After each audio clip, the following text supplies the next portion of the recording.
Thank you. We do want to get to more about that meeting now. Those protesters and community leaders did meet for a couple of hours today. The discussion was intended to help both sides understand each other better. Fox 12's Simon Gutierrez is live in downtown Portland with how those talks are going. Simon?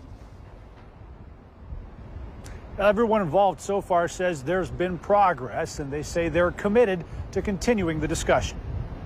With entire blocks of downtown Portland boarded up and others fenced off, a dialogue between protesters and law enforcement is taking shape. Just getting some dialogue on the table and giving them some understanding. They was very open to listening to what we had to say. Michael Richards says he's not a protest leader and only speaks for himself. He says he prefers peaceful protest over some of the violence and destruction the city has seen over the last several nights. If you are down there looting, and that is separate from what's trying to happen. At today's meeting in North Portland, the historic heart of Portland's black community, Richards and 3 other young black men were joined in talks with local law enforcement by another generation who called the discussion encouraging. These are the voices that you need to be listening to. These are the voices that our law enforcement needs to be listening to in the front end before the problem happens, as opposed to after the fact when we're in trouble. Portland Police Chief Jamie Resch says she first met with protesters a couple nights ago. It was a very brief conversation, but it was very powerful.